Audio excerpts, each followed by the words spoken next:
So hello everyone, welcome back to Matholic channel. आज की class में हम क्या देखने वाले हैं। लास्ट क्लास में हमने डिस्कस फर्स्ट डेरिवेटिव बोला जाता है और क्या बोला जाता है, चेंज ऑफ डिपेंडेंट वेरिएबल।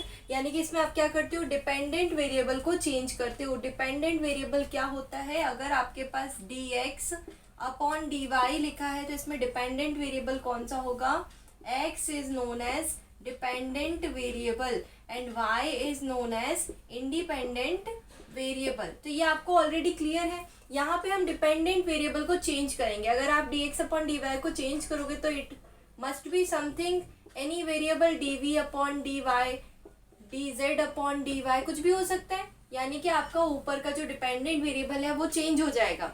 और इसी मेथड को हम किस नाम से जानते हैं, रिड्यूस टू नॉर्मल फॉर्म। ये तो आपको नेम से ही पूछा जाता है कि solve this question by reduce it to the normal form. तो आपको समझ में आ गया कि removal of first derivative, change of independent variable और रिड्यूस टू नॉर्मल फॉर्म एक ही मेथड है। अब सबसे पहले हम ये देख लेते हैं कि आपको इस मेथड में क्या करना है।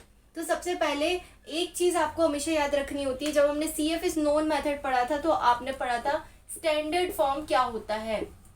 बेसिकली इसका क्या है, स्टैंडर्ड फॉर्म इसकी पहचान है। क्योंकि स्टैंडर्ड फॉर्म अगर आपको नहीं पता होगा तो आप बाकी वाली वैल्यूज को कैसे आप इक्वेट कर पाओगे और कैसे आप फॉर्मूलेज में वैल्यूज को रख पाओगे। तो स्टैंडर्ड फॉर्म की हेल्प से हम क्या करते हैं, क्वेश्चन को उस फॉर्म में बना लेते हैं and then we will compare the values जो हमें नीड है उस फॉर्मूले में पुट करने के लिए। तो हम स्टैंडर्ड फॉर्म्स की यूज से आपको ये फॉर्मूला देख के कुछ अच्छे से याद आ रहा होगा। अगर आपने मेरी प्रीवियस वीडियो देखी है तो आपको बहुत अच्छे से समझ में आ गया होगा कि ये स्टैंडर्ड फॉर्म और कौन से मेथड का स्टैंडर्ड फॉर्म है। तो ये जो स्टैंडर्ड फॉर्म है आपका, ये कौन से मेथड का स्टैंडर्ड फॉर्म है, CF इज नोन का भी यही स्टैंडर्ड फॉर्म है। यानी कि जब आप CF इज नोन मेथड लगाएंगे तब भी आपको क्वेश्चन को इस स्टैंडर्ड फॉर्म में कन्वर्ट करना पड़ेगा। और जब आप रिमूवल ऑफ फर्स्ट डेरिवेटिव या चेंज ऑफ डिपेंडेंट वेरिएबल या reduce to normal form method लगाएंगे तभी भी आपको क्वेश्चन को इस स्टैंडर्ड फॉर्म में कन्वर्ट करना पड़ेगा। अब देखते हैं अगर स्टैंडर्ड फॉर्म बन जाता है तो इसमें डिफरेंस क्या है और इसका कंप्लीट सॉल्यूशन क्या होता है। कंप्लीट सॉल्यूशन क्या होता है इस क्वेश्चन में, कंप्लीट सॉल्यूशन इस टाइप के मेथड में होता है again y equals to u into v. क्योंकि हमने वहाँ पे भी यही कंप्लीट सॉल्यूशन पढ़ा है तो हम इसको भी यहाँ पे y equals to u into v लेके चलते हैं। तो ये आपका कंप्लीट सॉल्यूशन होता है। कंप्लीट सॉल्यूशन आपके पास है तो कंप्लीट सॉल्यूशन में आपको क्या चाहिए, एक तो आपको चाहिए u की वैल्यू और एक आपको चाहिए v की वैल्यू। तो u और v आप कैसे निकालोगे, ये एक बहुत बड़ा क्वेश्चन है इस मेथड में। तो u की वैल्यू तो आप वहाँ पे CF इज नोन में केसेस लगाते थे, वो केसेस अगर सेटिस्फाई कर गए तो u की वैल्यू फिक्स होती थी। लेकिन यहाँ पे u की वैल्यू क्या होगी, तो यहाँ की u की वैल्यू के लिए कोई टेंशन नहीं लेना है क्योंकि यहाँ की u की वैल्यू तो ऑलरेडी फॉर्मूले के थ्रू फिक्स्ड है। तो यहाँ पे u की वैल्यू का क्या फॉर्मूला होता है, e raise to the power -1/2 integration of p dx। This is fixed formula for fixed है u की वैल्यू। यहाँ पे ये फॉर्मूला आप जैसे ही लगाएंगे तो आपके पास u की वैल्यू आ जाएगी। अब हम v की वैल्यू निकालते हैं तो v की वैल्यू के लिए आपको क्या करना पड़ेगा, आपको इक्वेशन को नॉर्मल फॉर्म में लिखना पड़ेगा। इक्वेशन को किस फॉर्म में लिखना पड़ेगा, normal form, d square v upon d x square plus Q1v equals to R1। यहाँ पे dy अपॉन डी एक्स वाली यानी dv अपॉन डी एक्स वाली टर्म एलिमिनेट हो गई है। बाकी ये पूरा का पूरा आपका क्या है, नॉर्मल फॉर्म है। ये क्या है, आपका नॉर्मल फॉर्म है। अब यहाँ पे आपको एक चीज ध्यान रखनी है कि Q1 क्या होगा और आपके पास R1 क्या होगा, -1/2 dp upon d x minus p square upon 4 और R1 की क्या वैल्यू होगी आपके पास, R upon u. So these are the formulas जो आपको यहाँ पे यूज करने हैं। जैसे ही आप Q1 निकालेंगे, R1 निकालेंगे, आप इसमें पुट करेंगे and when you solve this double higher order differential equation, तो इस इक्वेशन को जैसे ही आप सॉल्व करते हैं तो आपके पास क्या आ जाएगा, आपके पास v की इक्वेशन आ जाएगी। क्योंकि यहाँ पे भी आप एज अ v को क्या मान रहे हो, डिपेंडेंट वेरिएबल, तो इसका भी कंप्लीट सॉल्यूशन निकल के आएगा। तो v के इक्वल में जो वैल्यू आएगी दैट इज योर v। और जैसे ही आपके पास v आ जाता है आप इसमें u और v पुट कर देंगे तो आपका ये कंप्लीट सोल्यूशन आ गया। ऑब्वियसली बात है, एक बड़ा मेथड है, 14 मार्क्स में आता है, 7 मार्क्स में भी आता है। तो फिर आपको क्या करना पड़ेगा, इसको थोड़ा सा तो मेहनत इस पर करना पड़ेगा। इस मेथड पे क्वेश्चंस बनते हैं तो इसलिए आपको इसको समझना बहुत ज़्यादा इंपॉर्टेंट है। Q1 की वैल्यू को हम बॉक्स में लिख लेते हैं और R1 की वैल्यू को भी हम बॉक्स में लिख लेते हैं। ये आपके जो है इम्पोर्टेंट फॉर्म्स है, ये आप निकालोगे u के लिए और ये निकालोगे आप v के लिए। इस क्वेश्चन है, हम इस क्वेश्चन को सॉल्व करते हैं और इस मेथड को काफी अच्छे से और अपने माइंड में क्लियर कर लेते हैं। तो ये आपके पास क्वेश्चन है, ये RGPV में पूछा गया है x square d square y upon d x square minus 2 of x square plus x d y upon d x plus x square plus 2x plus 2y equal to 0। आपके पास यहाँ पे क्या ये क्वेश्चन स्टैंडर्ड फॉर्म में है? क्या होता है standard form? D square y upon d x square plus p d y upon d x plus q y equals to r. क्या ये स्टैंडर्ड फॉर्म में है? देखो d y upon d x के बगल में कुछ होता है क्या? नहीं होता। तो यहाँ पे क्या है? एक्स स्क्वायर है। क्या करेंगे? Divide the equation by x square on both sides. दोनों तरफ आप एक्स स्क्वायर से डिवाइड कर दोगे तो आपके पास इक्वेशन क्या आ जाएगी?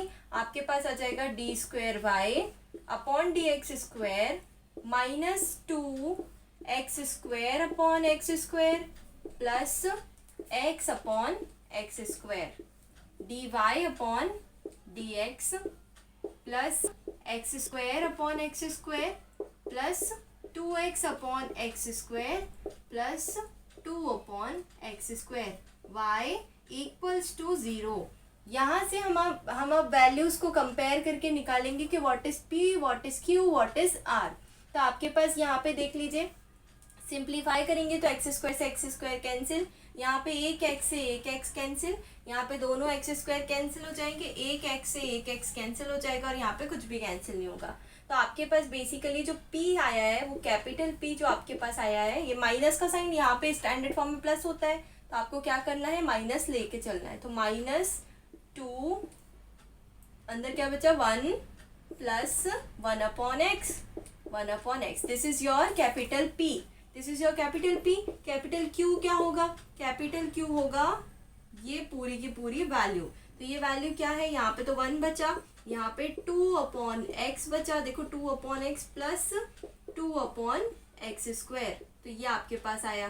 कैपिटल आर की वैल्यू क्या है? कैपिटल आर की वैल्यू है 0, क्योंकि RHS में क्या है आपके पास? 0 है। तो ये आपने वैल्यूज को इक्वेट कर लिया, वैल्यूज आ गई हैं आपके पास। हम क्या करेंगे?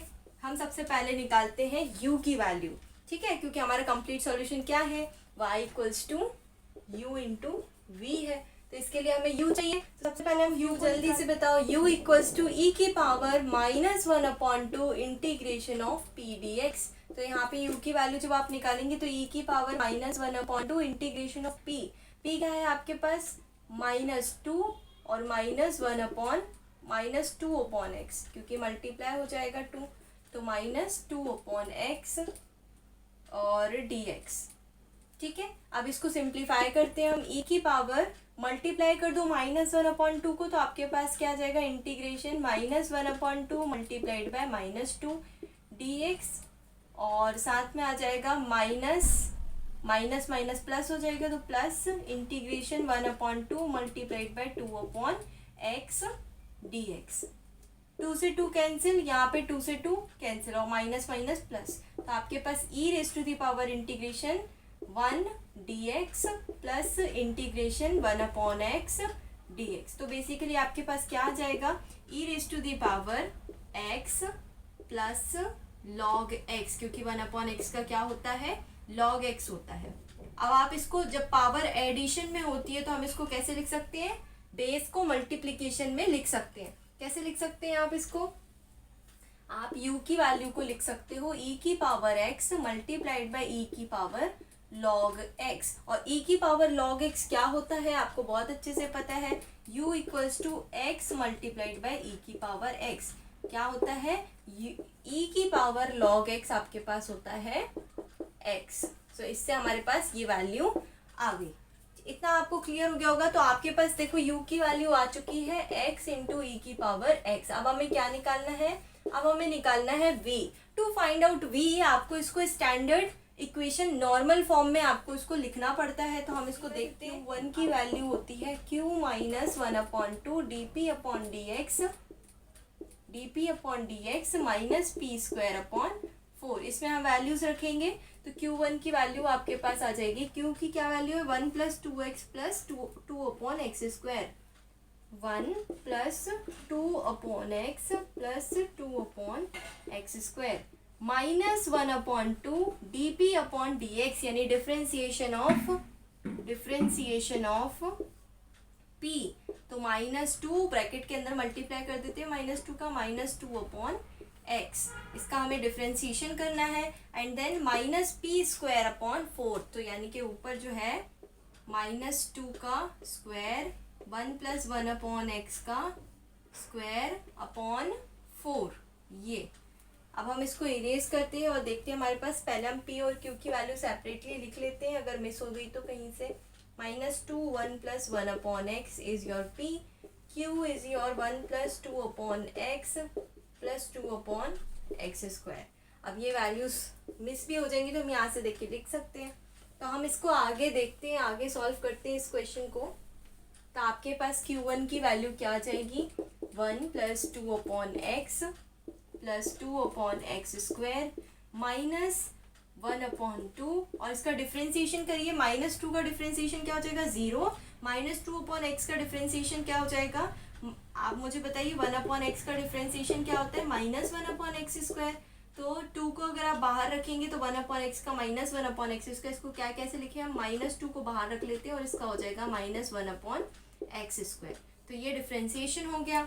और यहाँ पे माइनस का साइन, -2 का स्क्वायर क्या हो जाएगा 4, और 1 प्लस 1 अपॉन एक्स का होल स्क्वायर डिवाइडेड बाय 4 से 4 कैंसिल हो जाएगा आपके पास।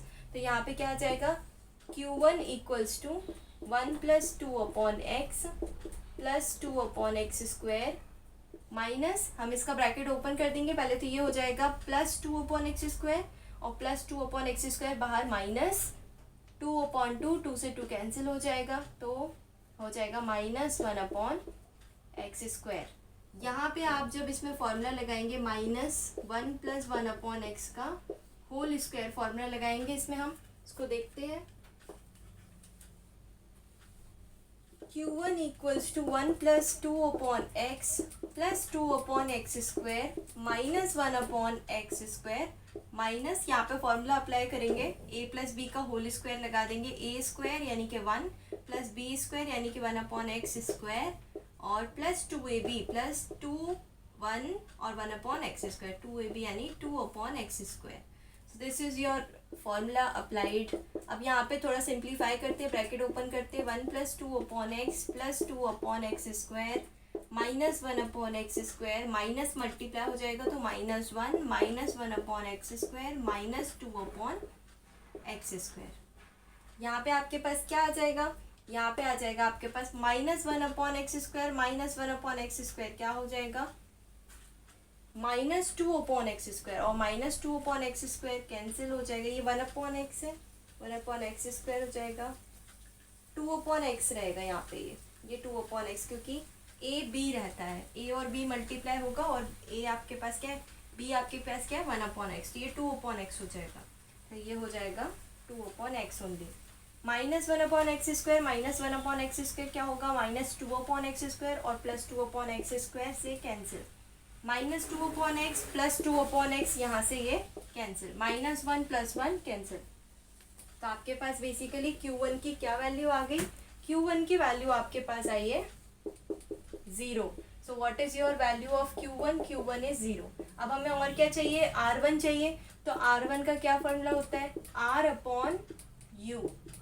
कैपिटल R क्या है आपके पास, कैपिटल R आपके पास है 0, तो 0 के नीचे U की वैल्यू आप जो भी x e की पावर x भी रखेंगे तो 0 ही आएगा, तो R1 की वैल्यू भी आपके पास क्या आ गई 0 आ गई। अब ये दोनों वैल्यूज को हम किस में रखेंगे, नॉर्मल फॉर्म में रखेंगे, तो आपके पास क्या आ जाएगा, स्क्वायर रखेंगे प्लस Q1 की वैल्यू 0 है, so this is all 0, R1 की वैल्यू 0 है तो ये भी 0, तो आपके पास क्या आ गया d² v upon dx square equals to 0। अब हम इसको वेरिएबल सेपरेशन से सॉल्व कर सकते हैं, 2 बार डबल डिफरेंशिएशन दिया है तो डबल बार इंटीग्रेट करेंगे, आपके पास वैल्यूज आ जाएंगी, एक बार इंटीग्रेट करोगे आपके पास क्या आएगा d² v upon dx square equals to integration of 0, ये हो जाएगा dv अपॉन dx, ये हो जाएगा dv upon dx equals to 0 का इंटीग्रेशन कुछ नहीं और एक इंटीग्रेटिंग कांस्टेंट, तो c1 आ गया। अब इसको फर्दर हम इंटीग्रेट करेंगे, तो फर्दर इंटीग्रेट करने के बाद dv अपॉन dx का इंटीग्रेशन क्या हो जाएगा आपके पास, v हो जाएगा, और c1 का इंटीग्रेशन हो जाएगा c1x, क्योंकि x के रिस्पेक्ट में चल रहा है, c1x plus another integrating constant which is c2। तो ये आपके पास आ गई v की वैल्यू।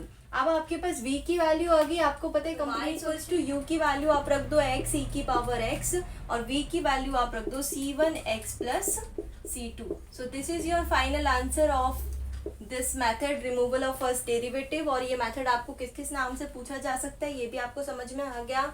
आई होप आपको ये क्वेश्चन अच्छे से समझ में आया होगा, ये मेथड अच्छे से समझ में आया होगा। डाउट आता है तो आप कमेंट बॉक्स में उस क्वेश्चन को अपलोड कर दीजिए, उस पर हम अलग से एक वीडियो बना लेंगे। Thank you so much for watching this video and share to your friends, like share and subscribe to the channel.